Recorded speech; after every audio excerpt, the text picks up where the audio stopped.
When a physical object is launched, gravity governs its path through a predictable arc.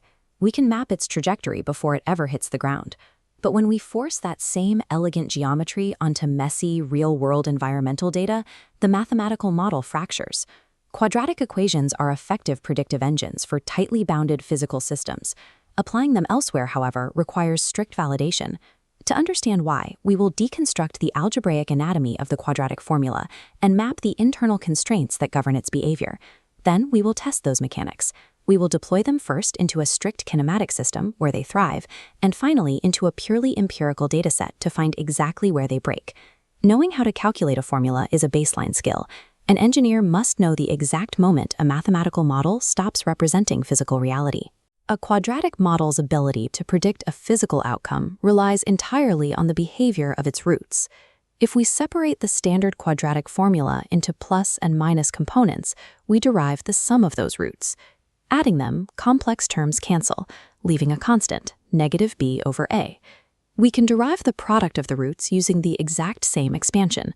Multiplying the two components together strips away the variables, reducing the output down to c over a.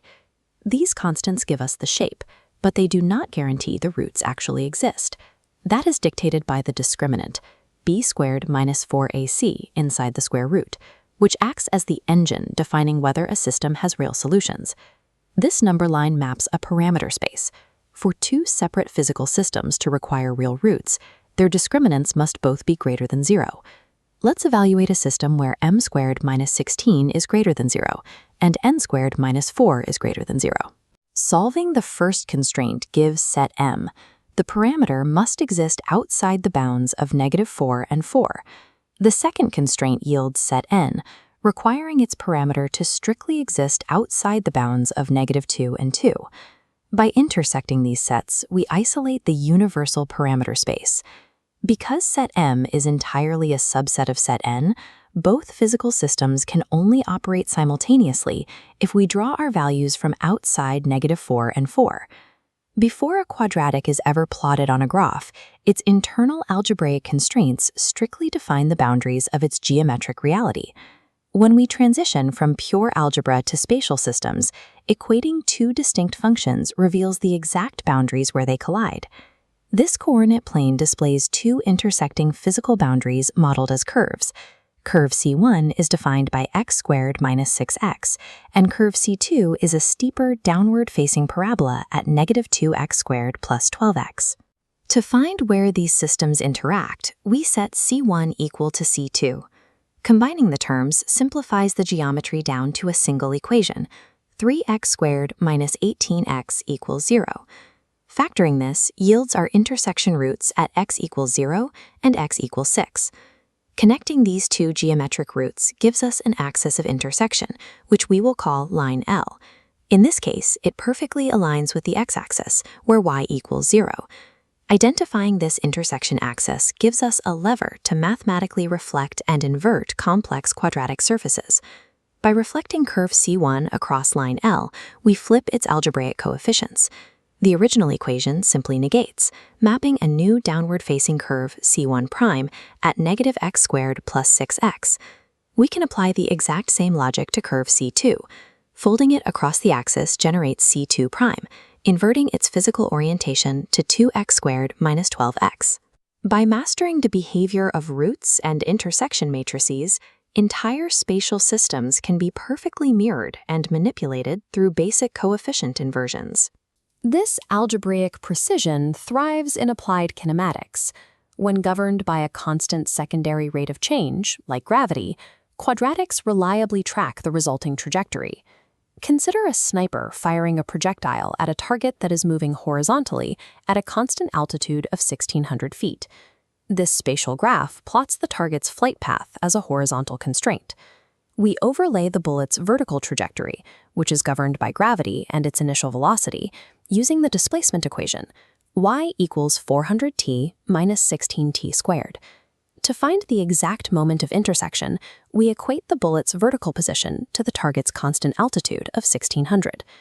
Dividing out the constants simplifies this to a clean quadratic, t squared minus 25t plus 100 equals 0. Calculating the roots reveals that the projectile crosses the 1,600-foot threshold twice, exactly at 5 seconds on the way up and 20 seconds on the way down. The physics of this scenario dictate our next move. A successful impact must occur at the first intersection root, before the bullet passes the target. We take that primary root, 5 seconds, and multiply it by the bullet's constant horizontal velocity of 400 feet per second. This determines the exact spatial collision point, 2,000 feet downrange. This predictive accuracy demonstrates why quadratics are the standard for kinematic modeling. When physical laws remain constant, the algebraic solution aligns exactly with physical evidence.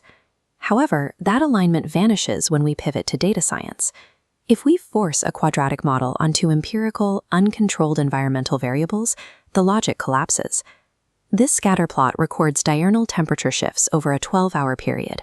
Instead of a smooth curve, chaotic local weather creates a skewed, asymmetrical cluster of data.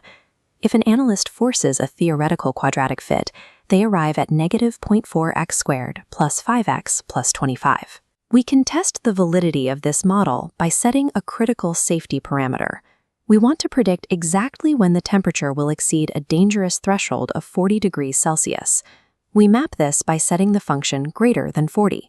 Subtracting the threshold brings the inequality to negative 0.4x squared plus 5x minus 15 is greater than 0. Resolving roots shows the model rigidly predicts the danger zone only between hour 5 and hour 7.5.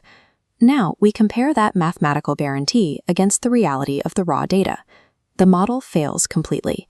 The empirical data records extreme temperatures of 43, 48, and 46 degrees, stretching all the way through hour 10.